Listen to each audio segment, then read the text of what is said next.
और छींक जैसी अनैतिक गतिविधियों को कौन नियंत्रित करता है? खांसी और छींक जैसी जो अनैतिक गतिविधियां होती हैं उनको नियंत्रित करने का कार्य किसका होता है, आपसे पूछा जा रहा है। बेहतरीन प्रश्न है। इस तरह के प्रश्न आपसे एग्जाम में पूछे जाएंगे। तो राइट आंसर आपका क्या हो जाएगा?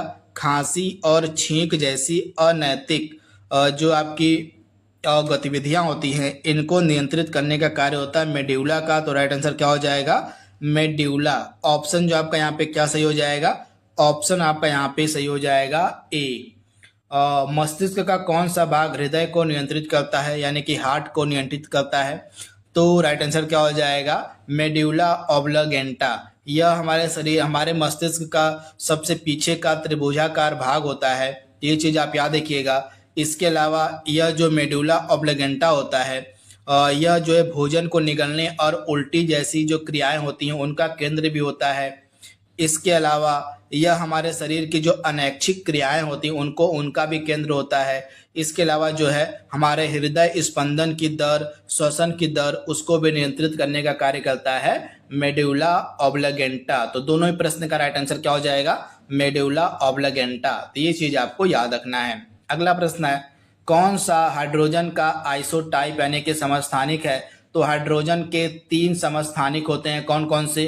Protium, deuterium, tritium. ये तीनों ही जो है हाइड्रोजन के समस्थानिक होते हैं। तो ऑप्शन डी आपका सही हो जाएगा, तीनों। विटामिन B1 की कमी से कौन सा रोग होता है?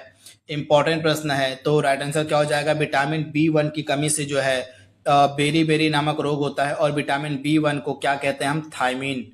इसका नाम है थायमीन कहा जाता है विटामिन B1 को। और इसकी कमी से जो है बेरी बेरी नामक रोग होता है। रतौंधी जो रोग होता है विटामिन ए की कमी से होता है। स्कर्वी रोग विटामिन सी की कमी से होता है। और रिकेट्स जो रोग होता है विटामिन डी की कमी से होता है। अगला प्रश्न आपके स्क्रीन पर है, मानव शरीर की सबसे छोटी हड्डी कौन सी होती है? तो हमारे कान की हड्डी होती है स्टेपिज। यह जो है हमारे शरीर की सबसे छोटी हड्डी कही जाती है। तो ऑप्शन आपका बी यहाँ पे सही हो जाएगा, स्टेपिज। निम्न में से किस धातु को आसानी से चाकू की सहायता से काटा जा सकता है? अच्छा प्रश्न है।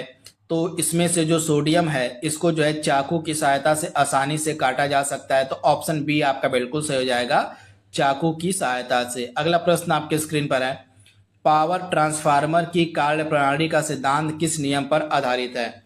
तो जो पावर ट्रांसफार्मर है उसकी कार्य प्रणाली का जो सिद्धांत है यह किस नियम पर आधारित होता है? तो फैराडे के नियम पर। ऑप्शन आपका सी यहाँ पे बिल्कुल सही हो जाएगा, माइकल फैराडे के नियम पर। निम्न में से किस तत्व की कमी से घेंगा रोग होता है? तो घेंगा रोग जो होता है यह आपका आयोडीन की कमी से, खाने में अगर आयोडीन की कमी हो जाती है तो यह रोग देखने को मिल जाता है। तो राइट आंसर क्या हो जाएगा? आयोडीन की कमी से।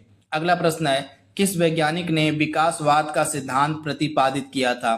तो विकासवाद का सिद्धांत प्रतिपादित किया गया था डार्विन के द्वारा। ऑप्शन सी आपका बिल्कुल सही हो जाएगा, डार्विन के द्वारा।